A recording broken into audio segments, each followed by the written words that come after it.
This is Boris Karloff speaking. I'm here with a story for you from the files of the Reader's Digest.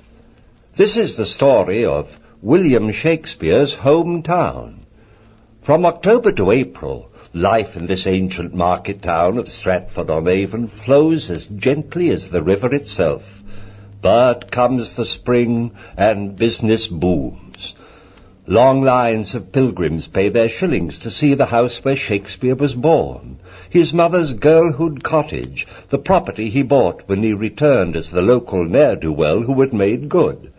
Stratford-on-Avon is now, second only to London, the chief dollar-making tourist haunt in Britain. But it took Stratford 250 years to wake up to its Shakespearean opportunities. In his day, Shakespeare's fellow citizens regarded him as a rather dubious blessing. To them, the theatre was a den of vice. For almost a century and a half, the only outsiders interested in Stratford were occasional scholars.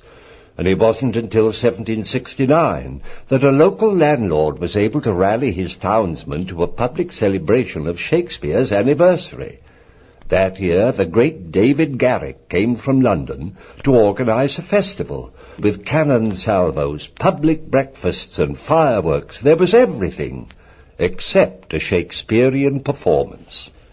For 100 years, this kind of celebration prevailed. Local businessmen made a little bit of pocket money out of the visitors, but the town seemed destined to remain a big, dull village. It was saved from this fate by a bearded giant of a brewer named Charles Edward Flower. It started when, back in 1870, the local folk wanted to erect a monument to Shakespeare. Said Flower, "Shakespeare means plays, good ones. The monument we want is a theatre where people can come and see those plays." Flower scoured England to raise money for a theatre, but the London press and the bigwigs snubbed him. They called Stratford dull, forsaken, and said that its citizens were nobodies. Flower roared back, "We've waited nearly 300 years for the somebodies to do something. Now we'll show what the nobodies can do." He built a theatre with his own money, and Stratford was on its way.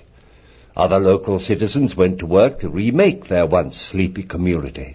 And they stripped from their homes, shops and inns the ugly plaster fronts added in later centuries to reveal the fine timbered facades that lined the streets when Shakespeare lived. Fireplaces, cupboards, panels, beams, all the handsome Elizabethan details have been restored. And now the entire town is a living monument to William Shakespeare, shared by the plain folk of Stratford with the people of the whole world. I found the story of Stratford-on-Avon in the Reader's Digest back files, but in the current December issue of the magazine, there's the story of another small city with a big list of visitors. The city of this story is in France. The attraction, not a man, but a cathedral. The cathedral was built many centuries ago by the whole town. Men and women pitted the slight strength of their bodies against the heartless weight of stone to bring heavy limestone blocks from the quarries 7 miles away into the town. Stone by stone, year by year, the church rose. The style in which it grew was new then, the soaring style of the pointed arch and the flying buttress which today we call Gothic, and the town Chartres. The whole story of the miracle of Chartres, the building of the Christmas story in stone, appears in the December issue of the Reader's Digest. I'll be joining you soon again with more transcribed stories, but until next time, this is Boris Karloff saying goodbye.